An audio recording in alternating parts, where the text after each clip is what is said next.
My name is Ahmed, and for as long as I can remember, my life has been rooted in the teachings of Islam. I was born into a devout family where faith wasn't just a part of life, it was the foundation of everything we did. 5 times a day, I would bow in prayer, reciting the verses of the Quran with reverence. The mosque was my sanctuary, a place where I sought peace and guidance. I took pride in my devotion, believing that my dedication to Allah and the principles of Islam would lead me to eternal salvation. My understanding of the world was shaped by the Quran and the teachings of the Prophet Muhammad. I studied the hadiths, memorized key surahs, and sought answers to life's questions through Islamic scholarship. There was a rhythm to my life, a sense of purpose that came from knowing I was walking the straight path, as the Quran described. Yet even in my unwavering faith, there were moments of doubt that I couldn't ignore. Sometimes, late at night, I'd lie awake questioning the nature of God and the idea of salvation. The Quran spoke of deeds being weighed on the day of judgment, but what if I hadn't done enough? What if, despite my efforts, my sins outweighed my good deeds? These thoughts were fleeting, buried quickly by prayer and study, but they lingered in the back of my mind like a faint shadow.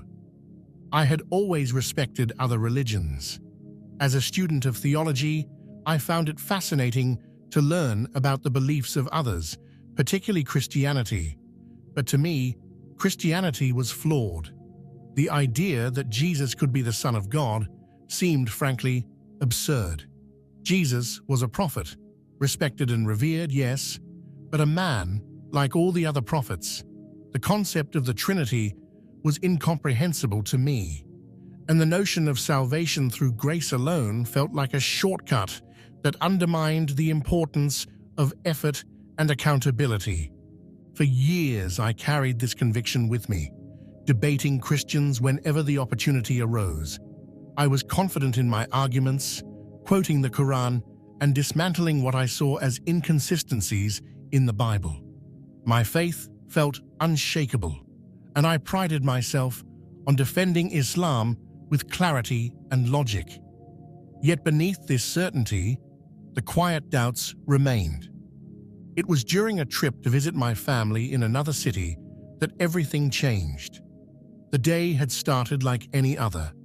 I woke early for Fajr prayer, recited my usual supplications, and spent the morning discussing theology with my younger brother. As the afternoon wore on, I began to feel unwell, just a slight discomfort in my chest that I dismissed as nothing serious. By evening, the discomfort had turned into a sharp, stabbing pain that made it difficult to breathe. "Ahmed, we're going to the hospital," my brother said firmly, grabbing his keys.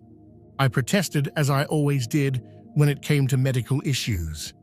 "It's probably just indigestion. I'll be fine." But the pain didn't subside. By the time we arrived at the emergency room, I could barely stand. The doctors quickly assessed me and ran tests, their faces growing more serious with each passing minute. Within an hour, I was on a hospital bed, hooked up to machines, as they explained that I was experiencing a severe heart attack. My mind raced as I listened to their words. A heart attack? At my age? It didn't make sense. I had always taken care of myself, eating right, exercising, praying regularly. How could this be happening to me? As the doctors worked to stabilize me, I felt a wave of fear unlike anything I had ever known. I thought of my family, my life, and the prayers I had yet to offer. Was this how it was going to end? Was I about to meet my Creator, unprepared and uncertain? The room began to blur, the voices of the medical staff fading into the background. My chest felt like it was being crushed, and each breath grew more labored than the last. I closed my eyes, whispering the Shahada, the declaration of faith, over and over. desperate to cling to the one thing I had always believed would save me. La ilaha illallah, Muhammadur Rasulullah. Darkness enveloped me, and for a moment, there was nothing. No pain, no sound, no light, just silence. But deep within that silence, I felt an overwhelming sense that this wasn't the end. Something, someone, was waiting for me. And then, the darkness shifted. My world faded completely, leaving behind the faintest trace of anticipation, as though I was standing on the edge of a vast, unknown journey. I had no idea what was about to unfold, but I knew one thing for certain. My life was about to change forever. When I opened my eyes, or at least I thought I did, I wasn't in my body anymore. It was the strangest sensation, like floating, but with no sense of weight. I looked down and saw myself lying there on the hospital bed, surrounded by doctors and nurses working frantically. My chest rose and fell shallowly, the machines beeping erratically. My brother stood nearby, his face pale and filled with worry, his hands gripping the edge of a chair so tightly his knuckles turned white. I should have felt panic, but I didn't. Instead, I was strangely calm, as if I were watching a scene from a movie. I tried to speak, to call out to my brother, to tell him I was still here, but no sound came from my mouth. In fact, I wasn't sure I even had a mouth in this form. I wasn't in pain anymore, but I also felt an odd detachment, like I was tethered to a different reality, observing everything but unable to interact. What is happening, I thought, my mind racing? Am I dead? The thought sent a chill through me.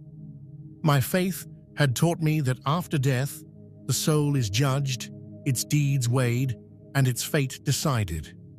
But this wasn't what I had imagined. There were no angels, no familiar scenes of judgment. Just me, floating above my own body, caught between confusion and an eerie stillness. And then I noticed it. A light. It wasn't like any light I had ever seen. It wasn't blinding or harsh, but it radiated an intensity that seemed to pierce straight through me. It pulsed softly, growing brighter with each passing moment, as though it were alive. The light wasn't coming from the hospital room. It was somewhere beyond, distant yet incredibly close. I felt its pull immediately, an irresistible draw that seemed to reach deep into the core of whatever I was now. I hesitated, unsure of what to do. Every instinct told me to resist, to stay rooted to the reality I knew. But the light had a magnetism that was impossible to ignore. It wasn't just a visual phenomenon. It was a presence.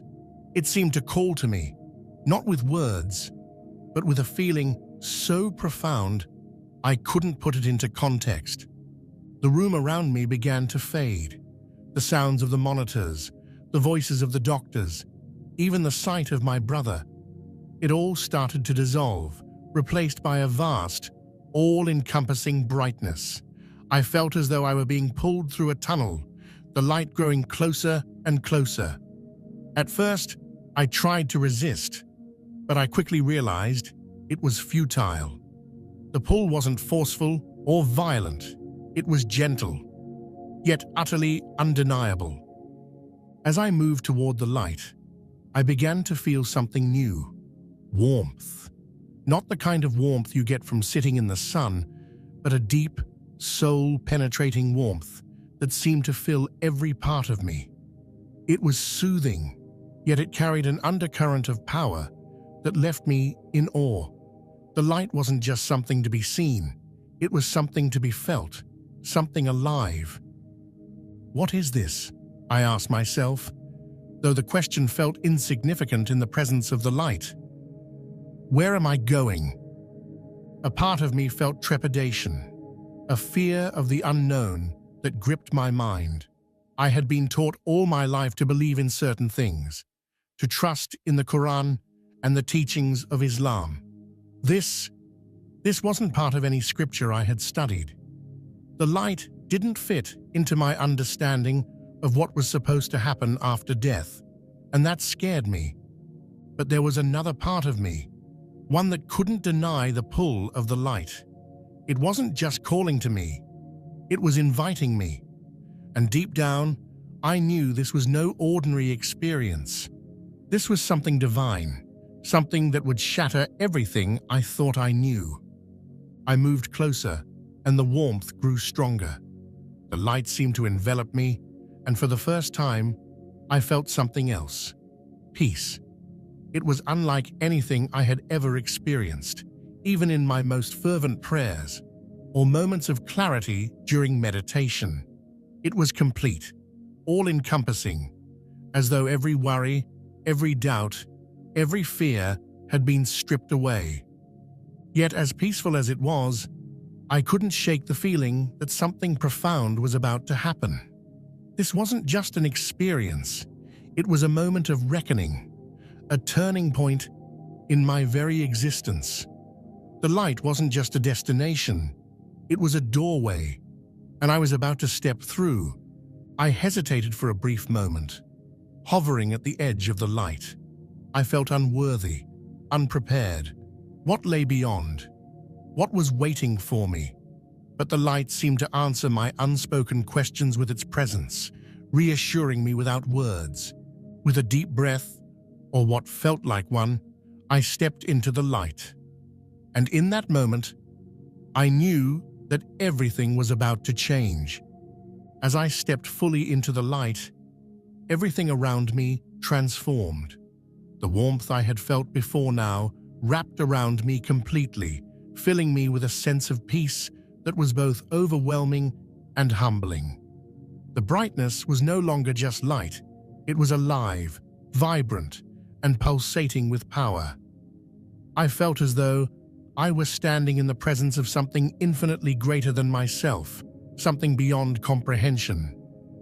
And then I saw him. At first, it was difficult to make sense of what I was seeing.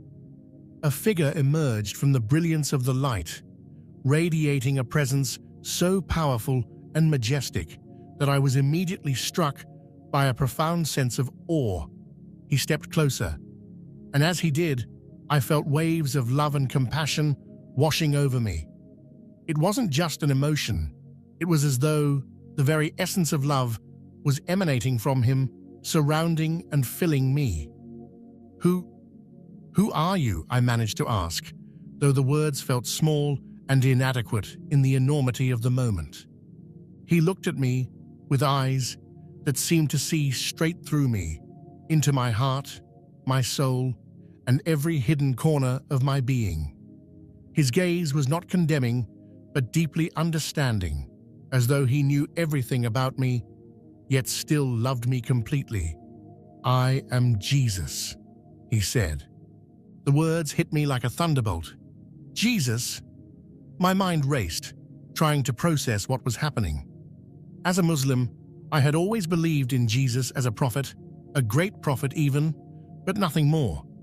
The idea that he could be the Son of God was something I had dismissed outright, something I had debated against countless times. And yet, here he was, standing before me, more real than anything I had ever experienced.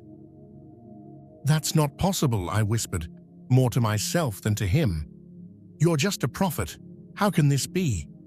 Jesus smiled, a smile filled with patience and kindness. "You have many questions, Ahmed," he said, "and I am here to help you find the answers." I wanted to speak, to argue, to make sense of what I was seeing. But before I could, the world around us began to shift. Scenes appeared in the light, vivid and full of life, as though I were being transported to another time and place. The first scene was familiar, stories from the Quran about Jesus. I saw him healing the sick, giving sight to the blind, and even raising the dead. These were miracles I had always accepted as truth, but now Seeing them with my own eyes, they carried a weight I couldn't ignore. The compassion in his touch, the authority in his words, it was unlike anything I had ever imagined. Then the scenes began to change. I saw moments I recognized not from the Quran, but from the Bible, moments I had dismissed before. I saw Jesus at the Last Supper, speaking to his disciples with a love that transcended human understanding.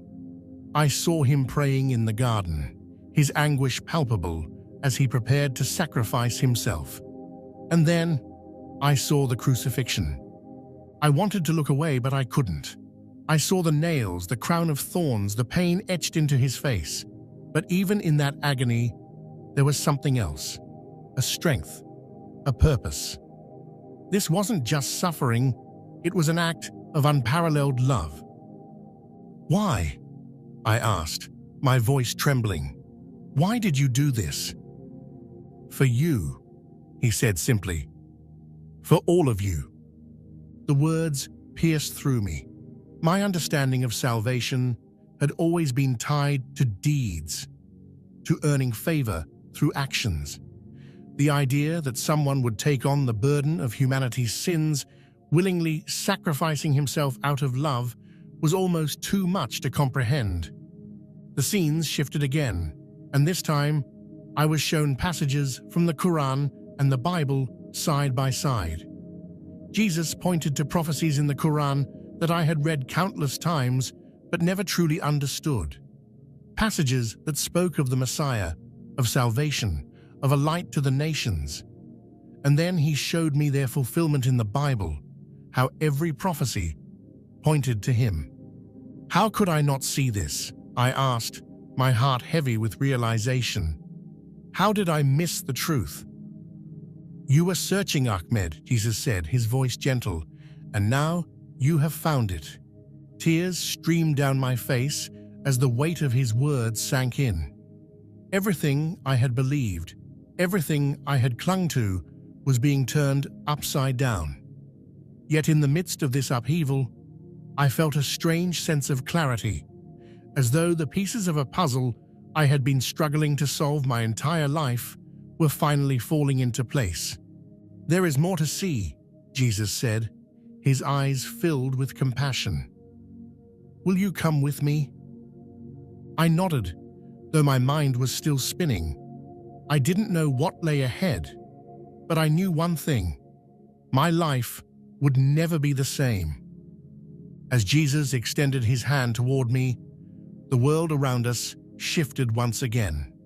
The light seemed to expand, enveloping everything, and I felt a sudden weightlessness, as though I was being carried to a new realm. I wasn't afraid, I trusted him, though I still didn't fully understand what was happening or why. The first thing I saw was breathtaking. It was a place filled with colors, more vibrant than anything I had ever known. The air was alive, with a sense of peace, joy, and harmony. There was no pain, no suffering, no sadness, only love, pure and overwhelming. In the distance, I saw people of every kind, their faces glowing with a joy that seemed to come from within. They moved freely, laughing and embracing one another as though they were finally complete. This is heaven, Jesus said, his voice filled with warmth. This is what it means to be united with God. I could barely speak. The beauty of it all was almost too much to bear. It's perfect, I finally managed to say. This is what I've prayed for, isn't it? Jesus nodded. It is the fulfillment of God's promise, but it is not earned by deeds alone. It is a gift given freely through faith. The words struck me like a thunderbolt. In my faith, everything was about balance, good deeds outweighing bad, prayers offered at the right times, fasting observed correctly. But here Jesus was, telling me that it wasn't about earning salvation. It was about grace. Grace? I asked, my voice trembling with both confusion and hope. What do you mean? Ahmed, Jesus said gently, no one can earn perfection. No one can live without sin, no matter how much they try. God's love is not something to be earned. It is something to be accepted. That is why I gave my life, for you, for everyone, so that through me, you could be free. His words shook the foundation of everything I had believed. My life had been built on striving, on doing enough to be worthy in the eyes of God. But here, in this place of perfect peace, I was being told that it wasn't about being worthy. It was about trusting in Him. Before I could fully process what He was saying, the scene shifted. The warmth and light faded, replaced by a cold, oppressive darkness. I felt the change immediately, like a weight pressing down on my chest.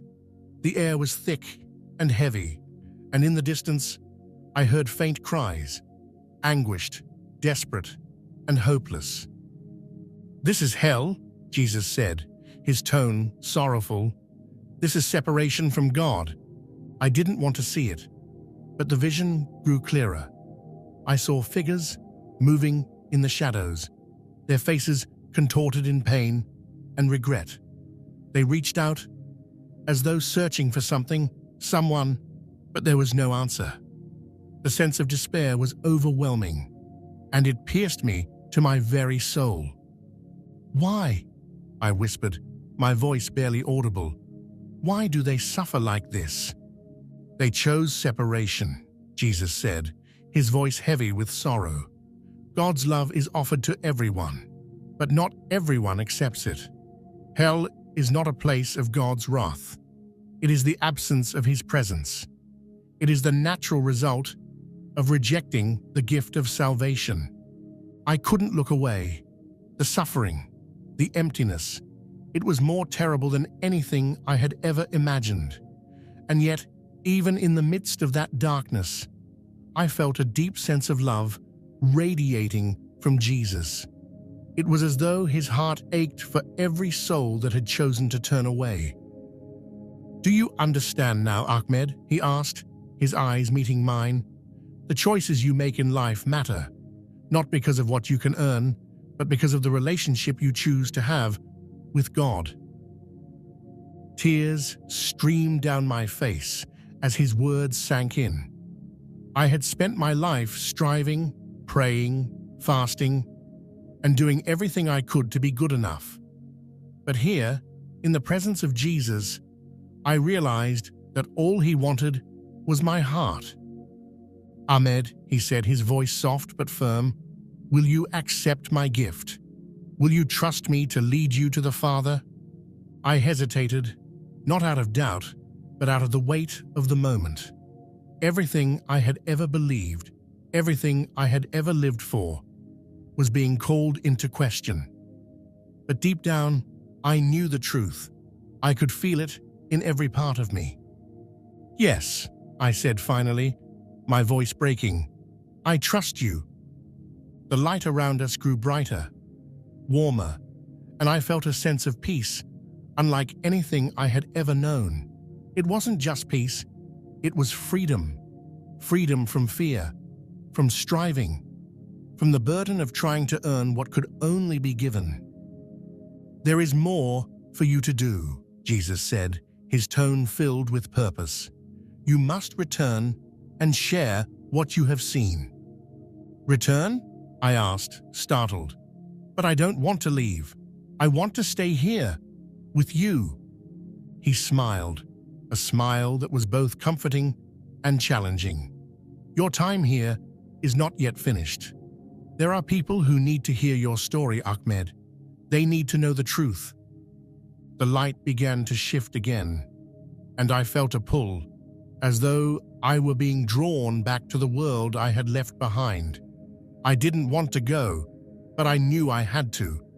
Jesus had given me a purpose, and I couldn't ignore it. As the vision of heaven and hell faded, His final words echoed in my mind. "Go, Ahmed, share the truth. I will be with you always." When I opened my eyes, The harsh fluorescent lights of the hospital room replaced the radiance of the divine light I had just left. My chest burned with pain, and the sound of beeping machines filled the air. The sterile scent of antiseptic hit me, and I realized I was back in my body, back in the world I thought I had left behind. Voices echoed around me, filled with urgency and relief. "He's back," one of the doctors exclaimed.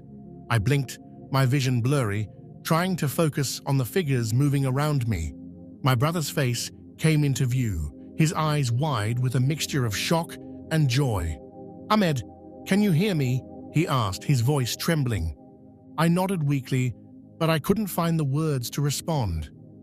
My mind was racing, trying to reconcile the overwhelming experience I had just gone through with the reality I was now in. I had been in the presence of Jesus. I had seen heaven and hell. And now I was here, lying in a hospital bed, surrounded by people who couldn't possibly understand what had just happened to me. The doctors were speaking in hurried tones, marveling at how my condition had stabilized so suddenly. "It's a miracle," one of them said, shaking his head.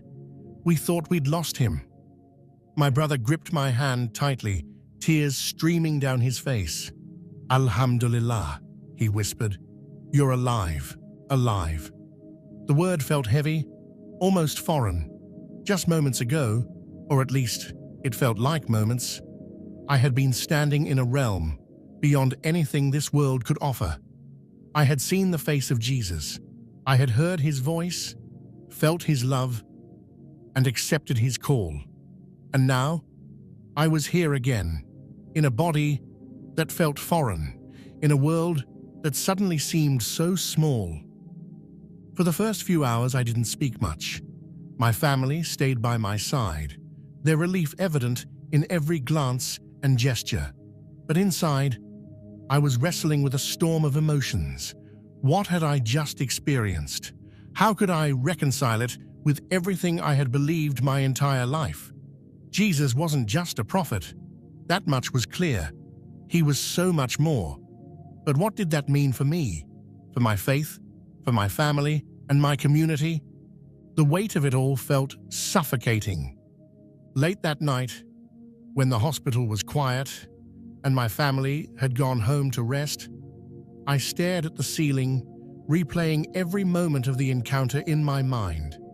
The light, the love, the visions of heaven and hell, and Jesus' words, they were all so vivid, so undeniable, yet I couldn't shake the fear. If I spoke about this, what would happen? My family had always been devout, proud of their heritage and beliefs. How could I tell them that everything we had believed might not be the full truth? I closed my eyes, hoping for sleep, but instead, I saw his face again, kind, loving, and patient. His words echoed in my mind. "Go, Ahmed.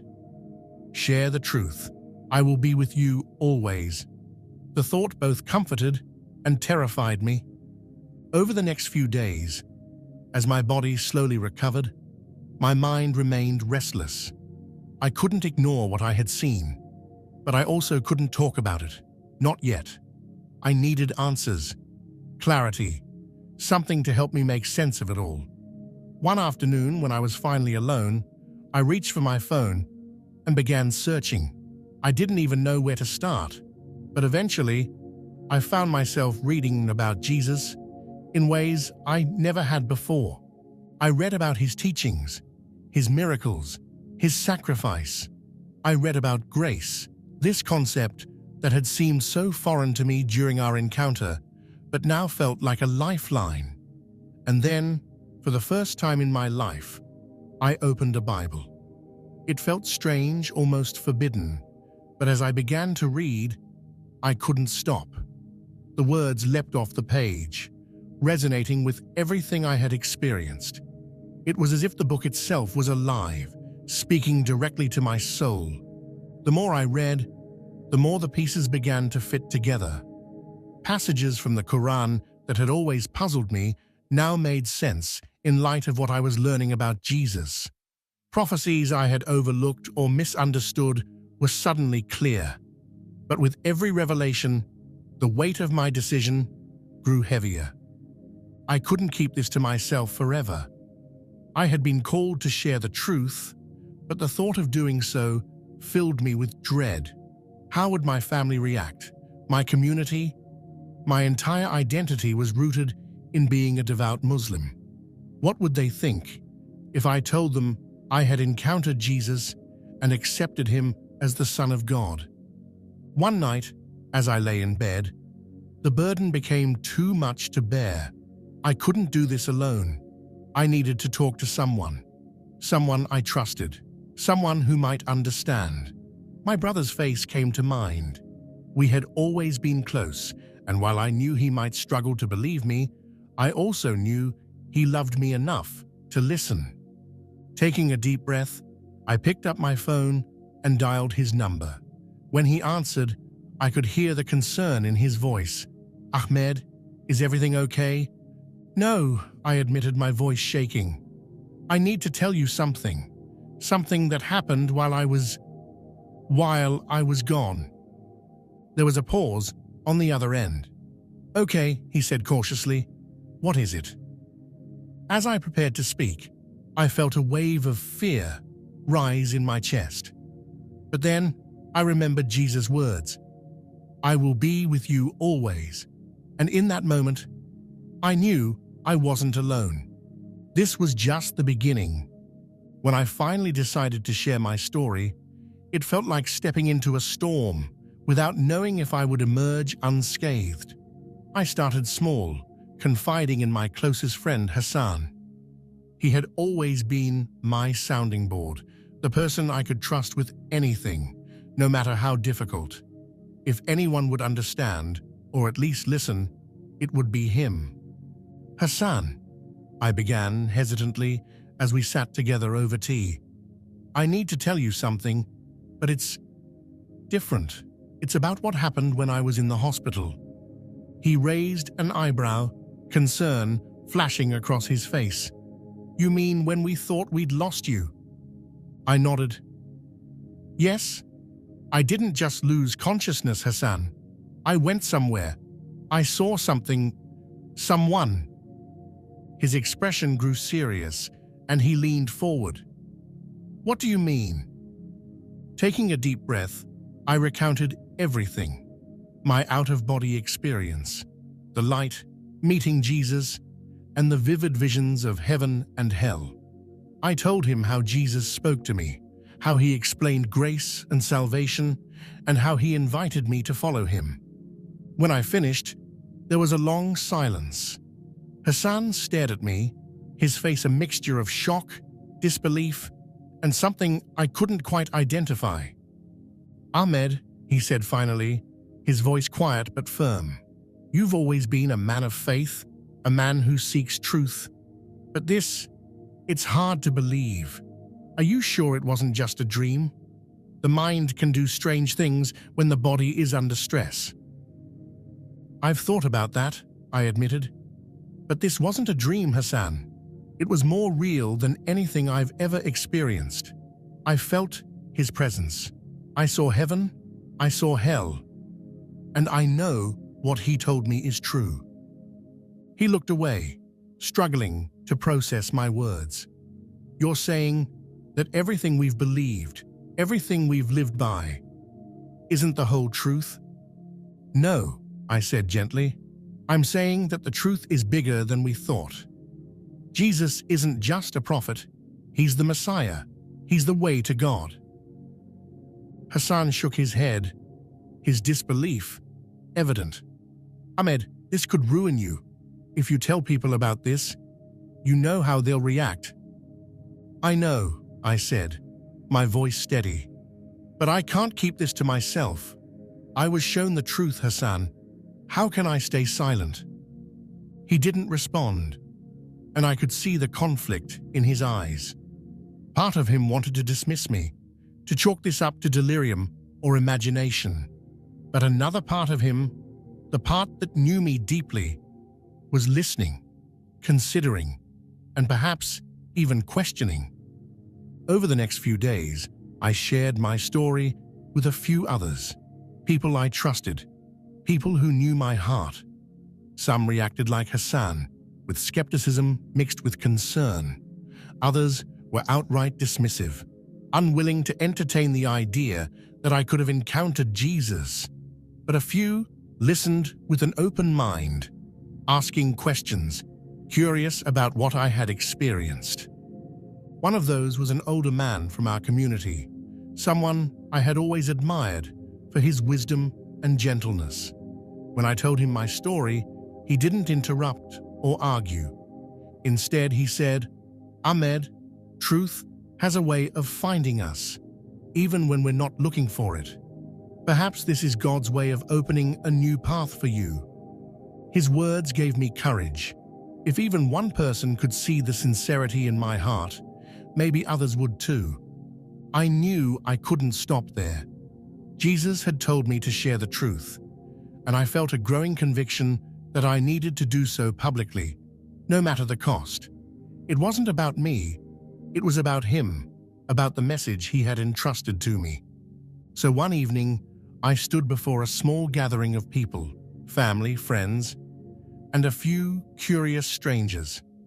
My heart pounded as I began to speak, but I felt a steadying presence, as though Jesus himself was standing beside me. "I know many of you will find this hard to believe," I said, my voice shaking but determined. "But I must tell you what happened to me. When I was at the brink of death, I encountered Jesus. He showed me the truth about God, about heaven and hell, and about grace, and he called me to share this with you." The room was silent, the weight of my words hanging heavy in the air. I saw a range of reactions: shock, confusion, curiosity, and even anger. But I pressed on, sharing every detail of my experience, every revelation, and every truth I had learned. When I finished, some people walked out, their faces closed off. Others stayed, their expressions thoughtful, as though they were wrestling with something deep within. And a few approached me, their eyes filled with questions. "Do you really believe this?" one man asked, his tone skeptical, but not dismissive. "I don't just believe it," I said. "I know it, and I hope you'll seek the truth for yourself." Over time, I began to find ways to bridge the gap between my Islamic upbringing and my newfound faith in Jesus. I spoke about the shared values of love, compassion, and devotion to God. I showed how the prophecies in the Quran pointed to Jesus and how his message fulfilled the promises of God. My goal wasn't to tear down anyone's beliefs, but to open their hearts to the possibility of something greater. The more I shared, the more I saw lives being touched. Some people were moved to explore the Bible for the first time, while others began to question the rigidity of their own perspectives. And through it all, I felt Jesus guiding me, giving me the words to say and the strength to keep going. But I knew the journey wasn't over. There was still more to do, more people to reach, and more challenges to face. And as I prepared to take the next step, I prayed for courage, knowing that my testimony could inspire others, but also bring me face to face with rejection and loss. Yet, in the depths of my heart, I knew one thing for certain: I wasn't alone. Jesus was with me, just as he had promised, and that truth was enough to carry me forward. As I stepped fully into my new life with Jesus, I felt a sense of peace I had never known before. For so long, my faith had been about striving, praying the right way, fasting the right way, doing enough to tip the scales of righteousness in my favor. But now, I understood that it wasn't about what I could do. It was about what Jesus had already done. Accepting him as my Savior wasn't an easy decision, but it was the most freeing one I had ever made. For the first time, I felt complete. The weight of my doubts and fears had been lifted, replaced by a certainty that God's love wasn't something I had to earn. It was a gift. The journey that followed was both beautiful and challenging. I knew my testimony had the power to inspire, but it also had the potential to alienate. I began speaking publicly, sharing my experience with anyone willing to listen. I told them about the moment I met Jesus, the visions of heaven and hell, and the message of grace that had changed my life. At first, the responses were mixed. Some people were curious, asking thoughtful questions about my encounter and how it aligned with the teachings of both the Quran and the Bible. Others were skeptical, accusing me of being deceived or abandoning my faith. The hardest reactions came from those closest to me, my family. When I told my parents about my experience, their initial reaction was one of shock. "Ahmed, how could you say such things?" my father asked, his voice trembling with both anger and pain.